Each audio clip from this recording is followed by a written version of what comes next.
اعوذ باللہ من الشیطان الرجیم بسم اللہ الرحمن الرحیم وبہ نستعین وصلی اللہ علی سیدنا محمد واہل بیتہ الطیبین الطاہرین اللہم صلی علی محمد وعلی محمد وعجل فرجہم۔ یہ 14th آڈیو ہے اس کتاب کا، 3 منٹ قیامت کے۔ کس طرح مومنوں کی مدد کرنے سے زندگی بابرکت ہوتی ہے، اسی بات کو وہ آگے بڑھاتے ہوئے کہتے ہیں، ایک دن میری ہمسر نے یعنی میری وائف نے مجھ سے کہا کہ میں نے مدرسے میں ایک چھوٹی لڑکی کو دیکھا ہے جو جسمی لحاظ سے بہت ضعیف ہے، اور کئی بار کلاس میں اسکول میں جب وہ ہوتی ہے تو بے ہوش ہو جاتی ہے۔ میں نے اس کی بررسی کی ہے، پیگیری کی ہے اور تھوڑا فائنڈ کیا ہے، ریسرچ کیا ہے، تو پتہ چلا کہ وہ ایک یتیم لڑکی ہے، یعنی اس کے والد نہیں ہے، وہ اس دنیا سے چل بسے ہیں۔ میں چاہتی ہوں کہ آج میں ان کے گھر جاؤں، ان سے ملاقات کروں، ان سے بات کروں۔ ان کا ایڈریس بھی میں نے نکال لیا ہے۔ آیا تم میرے ساتھ آنے کے لیے تیار ہو؟ ساتھ میں جاتے ہیں، تھوڑا ملتے ہیں، بات کرتے ہیں، دیکھتے ہیں کیا ماجرا ہے۔ میں بھی راضی ہو گیا اور ہم ساتھ میں وہاں چلے گئے۔ شہر کے دور دراز کونے میں ایک بہت ہی چھوٹی جگہ یعنی ایک چھوٹا سا مکان تھا۔ جب ہم اندر گئے تو دیکھے کہ بس ایک روم تھا اور اس سے زیادہ کچھ نہیں۔ وہاں پر کسی طرح کے امکانات نہیں تھے، کوئی کسی طرح کے فیسلٹیز نہیں تھے۔ بس وہاں پر ایک چھوٹا سا چولہا رکھا ہوا تھا اور ایک پرانا سا فریج رکھا ہوا تھا، اور گھر میں کچھ وسائل اور مٹیریل دکھائی نہیں دے رہا تھا۔ اس گھر میں ایک ماں اور 2 بیٹیاں رہتی تھیں، اور ان کے والد کا ایک ایکسیڈنٹ میں انتقال ہو گیا تھا۔ پانی پینے کے بہانے میں فریج تک گیا اور فریج کھول کر دیکھا تو دیکھا کہ فریج خالی ہے، پوری طرح خالی، کچھ بھی نہیں۔ میرا سر چکرانے لگا۔ میں نے سوچا یہ لوگ یہاں کیسے زندگی کرتے ہیں؟ ان کے پاس تو کھانے کے لیے بھی کچھ نہیں ہے۔ خدایا میں کیا کر سکتا ہوں؟ میں کیسے ان کی مدد کروں؟ خود میری مالی حالت اتنی اچھی نہیں ہے کہ میں ان کے لیے کچھ بہت زیادہ وسائل، سامان یا کھانے پینے کا سامان فراہم کر سکوں یا لا کر دے سکوں۔ کیا کروں میں، کیا کروں جس سے میں ان کی مدد کر پاؤں؟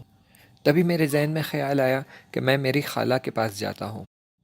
میرے خالہ کے شوہر شہید ہو چکے تھے، اور میری خالہ کافی نیک انسان تھی، وہ بہت مومن شخص تھی اور ان کا ہاتھ کھلا تھا۔ جب بھی وہ کسی کی مصیبت کے بارے میں سنتی تھی، وہ کھلے ہاتھ ان کی مدد کرنے میں لگ جاتی تھی۔ میں انہیں ان کے گھر لے آیا اور انہیں ان کے گھر کی حالت دکھائی۔ جب میری خالہ نے ان کے گھر کی حالت دیکھی، دیکھا کہ ان کے پاس کچھ سامان نہیں ہے، کچھ سر و سامان نہیں ہے، ان کا فریج خالی ہے، ان کے پاس کھانے پینے کا سامان نہیں ہے، تو بیچاری بہت دکھی ہوئی۔ میں خود بھی کوشش کر رہا تھا کہ کچھ نہ کچھ مدد کر دوں، تو میں اپنے پیسوں سے وہ 2 بیٹیوں کے لیے جا کر جیکٹ لے کر آیا، کیونکہ سردی کا موسم تھا، زمانہ تھا، اور ان کے پاس سردی سے بچنے کے لیے جیکٹ بھی نہیں تھا، اور ان کے پاس پہننے کے لیے مناسب لباس بھی نہیں تھا، تو میں نے ان کے لیے جیکٹ اور لباس خریدے۔ اور میری خالہ بھی ان کے گھر شام تک پہنچ گئی اور بہت سارے وسائل اور سامان اور کھانے کی چیزیں لے کر آئی، اتنا کہ ہم نے ان کا فریج کھانے کے سامان سے بھر دیا تھا، اور ان کے گھر میں جن چیزوں کی کمی تھی جیسے بخاری ہے اور دوسرے بچھونے والی چیزیں، ان کا بھی سر و سامان کر دیا تھا اور مدد کر دی تھی۔ آنے والے مہینوں میں بھی ہم کوشش کر رہے تھے کہ جتنا ہو سکتا تھا ان کی مدد کرے۔ یہ واقعاً بہت مشکل میں تھے، تو ہم کوشش کرتے تھے کہ ان کو کھانے کی چیزیں پہنچا دے، یا انہیں جن چیزوں کی ضرورت ہے وہ ان تک پہنچا دیں۔ جب برزخ میں میرے نام اعمال کا حساب کتاب ہو رہا تھا، تب میں نے دیکھا کہ میرے خالہ کے شوہر جو میرے دوست بھی تھے اور جنگ میں شہید ہو چکے تھے، وہ میرے پاس آئے اور مجھ سے گلے لگ گئے، اور مجھے بہت زور سے گلے لگا کر میرا بہت زیادہ شکریہ ادا کرنے لگے۔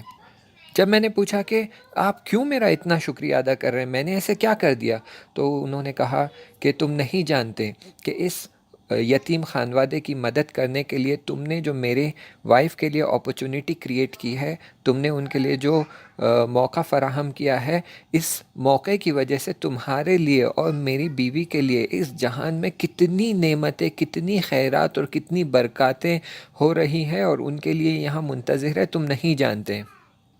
خدا ہی جانتا ہے کہ لوگوں کی مشکلات دور کرنے کی وجہ سے کتنی تمہاری دنیا کی اور آخرت کی مشکلات حل ہو جاتی ہے۔ یہ تم نے جو میری وائف کے لیے ایک اپرچونٹی کریٹ کی ہے، اس سے اس کی دنیا کی اور آخرت کی کئی مشکلیں حل ہو چکی ہیں۔ مجھے امام صادق علیہ السلام کی حدیث یاد آ گئی، جس میں انہوں نے فرمایا کہ ہر وہ شخص جو اپنے مومن بھائی کی حاجت کو پورا کرتا ہے، خداوند متعال قیامت کے دن اس کے 100,000 یعنی 1,00,000 حاجتوں کو پورا کرتا ہے، جس میں سے ایک حاجت جنت ہے اور دوسری حاجت اپنے رشتہ داروں کو بہشت میں لے جانا ہے۔